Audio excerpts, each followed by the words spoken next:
Hey everybody, it's Kneecap here, and welcome to This Week in WoW for the week of November 7th. It's patch day. Patch 10.2 is here. As always, we'll get started with the Mythic Plus affixes for this week. This week we have Tyrannical, Afflicted, and Bolstering. Again, that's Tyrannical, Afflicted, and Bolstering. Not a very good week for keys, but it's not also necessary to do keys. If you are really into min-max and stuff, though, I will go over how the Mythic Plus is going to work from this season going into next season, because while the patch is today, the season starts next week. So if you were to complete a key on time, let's say, a plus 15 key on time, your key for next week would then be a plus 4. So it's minus 11. If you did not time the 15 that you ran, it would normally go down to a 14. And so it'll be a plus 3 key. So it's basically minus 11 levels from wherever it would normally be. So if you wanted a high key, if you wanted a 20, you would have to time a 31 to have a 20. If you want a 16 or a 17 or something, let's say you want a 7, I can't remember if it's 17 or 18 for the new loot. Let's say it's 18. You would have to time a 29 to have an 18. So if you're not really capable of doing that kind of stuff, in that case it doesn't really matter that much. You'll get a key just by doing a dungeon. You can push it up naturally and get gear that way. But it's of course up to you. The more sweaty, the more into it you are, the more you're going to want to probably, really push that key up and stuff like that. So that's completely up to you. But yeah, those are the Mythic Plus affixes. For this week, though, let's go ahead and talk about the patch and what's going on this week. One of the most important things is where I'm at now. I'm in the Darkmoon Fair. The Darkmoon Fair is this week. If you are a sweaty player or a min-maxy player or a efficient player, you can head to Darkmoon Fair and get your reputation buff for when you go and engage in the new content in the new zone, and you get your reputation for your renown with the new place, and that'll help you get to your rewards faster, whether that's because you're a raider like me and you want to get the infinite augment rune, or because you want the mounts or the transmogs or whatever else is available through the renown.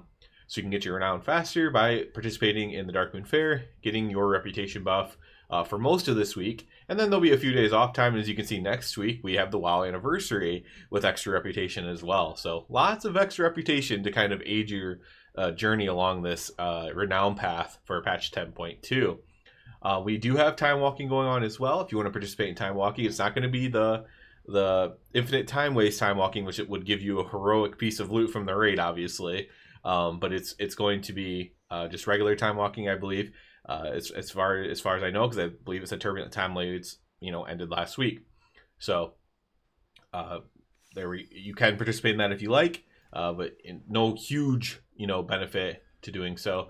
PvP brawl is deep 6, only relevant if you're just trying to farm some honor early on. And then we do have Moonkin Festival as well. This is obviously a micro holiday.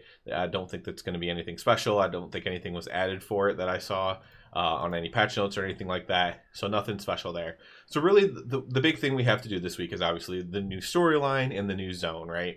So, you may have heard some things about the new zone. It's pretty much what you expect, right? A lot of these zones are pretty cookie cutter.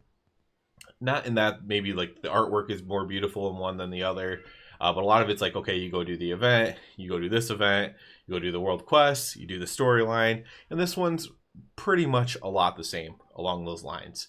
There's nothing, I don't think, innovative in this one, in the Emerald Dream, as far as like it's going to shock you or be really, really cool. Although I haven't explored all the features, maybe there's something similar to Sniff and Sneaking that I'm not aware of or not thinking of right now.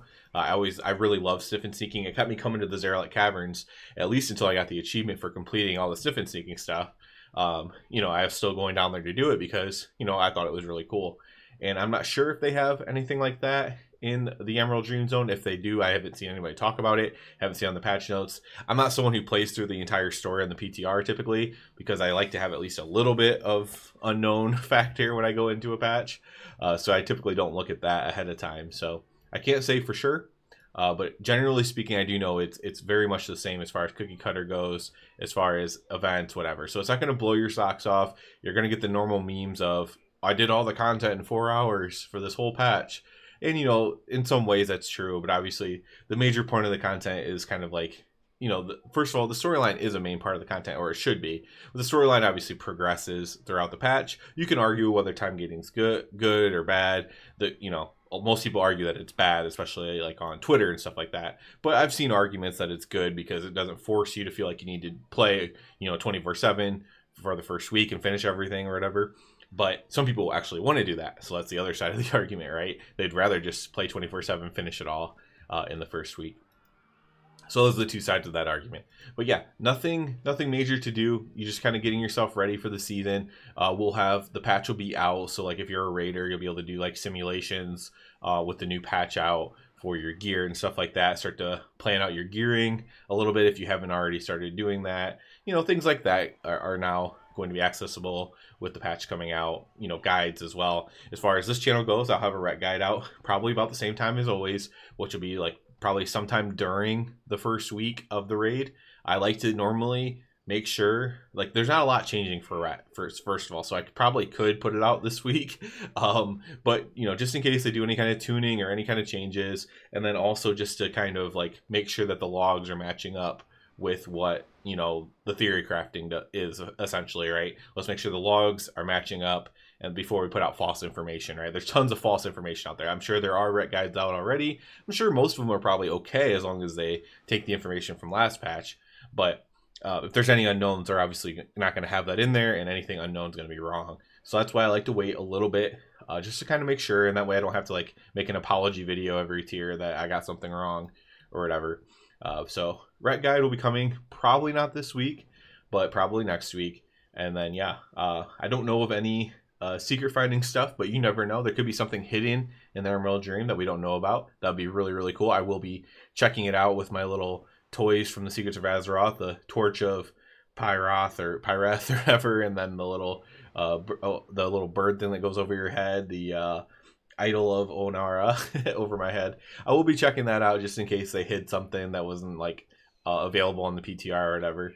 I don't expect it to necessarily to happen, but we'll see there. But yeah, I'm super excited for the patch. Obviously, like I said, the first week sometimes can dampen the expectations, especially for those of us who are like super hyped for it. But I am looking forward just to get in there and experience the new zone. It does, at least it's like, I like to be in zones that kind of like feel nice. Maybe that's lame of me or something, but I like to be in zones that kind of feel nice. And Zeralak Caverns, I didn't really like that zone that much, whereas the Emerald Dream Zone is like, kind of feels nice to be in. So maybe I'll enjoy that more on that end. So anyway, super excited. A lot more stuff to talk about next week with the actual season starting and stuff like that. But generally speaking, reputation, storyline, you know, any little odds and ends you want to do as far as collecting and things like that. That's the kind of stuff you focus on this week, of course, in the first week. And if you're not a raider or a mythic pluser, then that's kind of the stuff you're going to be focusing on anyways, and doesn't affect you whatsoever, except for the fact that you are time gated on doing all of the storyline. So